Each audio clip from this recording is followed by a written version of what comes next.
Hare Krishna. In Vrindavan, in Krishna's Bal Leela, Mother Yashoda would dress Krishna very nicely.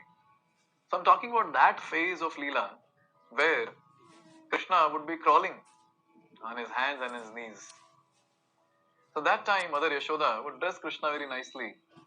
And one of the important ornaments that Mother Yashoda would be putting on Krishna's feet would be the ankle bells. Very nice, beautiful, tinkling ankle bells, anklets. And when our Lord would crawl, that same Supreme Personality of Godhead, when He would crawl, just imagine the scene. At that time, obviously the ankle bells in the bell would ring, would tinkle. That tinkling sound, our Lordships will hear. Both Krishna and Balram would hear. Because both of them will be having the anklets with tinkling bells. So when they hear that sound, they keep searching, where is it coming from? Where is it coming from? And they go on searching. And they just keep hearing it. Here it is described that Lord is hearing the sound of that entity which has taken the shelter of His lotus feet. The anklets have taken shelter of the lotus feet of the Lord. So, Lord is very eager to hear from those entities who have taken shelter of His lotus feet. He is very keen.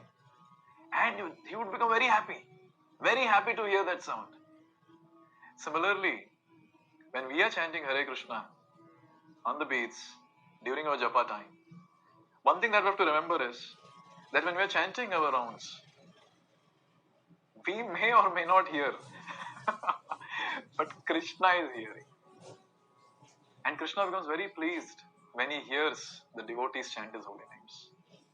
Because every bead we are moving and the Mahamantra that we are chanting, if we chant properly, Krishna will be pleased. He will get the pleasure. See, finally, after all, as devotees, what are we supposed to do? As devotees, the only thing that we have to do is think how to please Krishna. And if we get to know that by this one activity Krishna is getting pleased, what else we want? So today when we are chanting, let's try to have this one thing in the mind.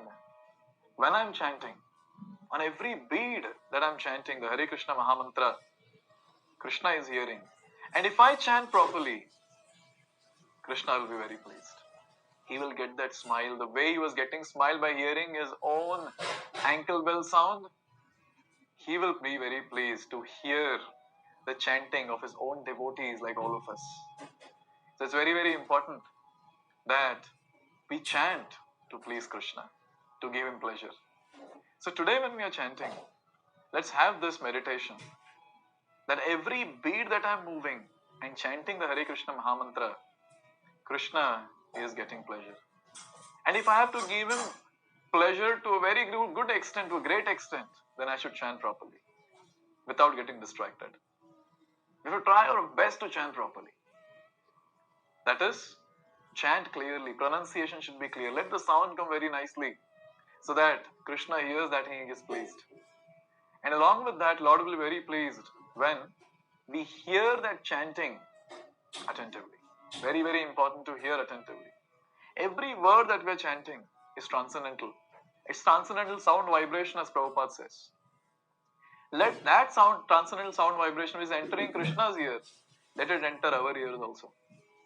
And then, with that absorption, when we are chanting, moving our beads, on every bead when we are chanting Hare Krishna Mahamantra, one thing which we have to remember again and again is Krishna is getting pleased. So today, with this motivation of pleasing Krishna, let's begin our japa. Let's offer prayers to the Lord that please help me. Please help me to chant effectively so that I can get that smile on your face which you would get by hearing the sound of your own ankle bells. Let's do it with full enthusiasm for pleasure of Krishna. Hare Krishna.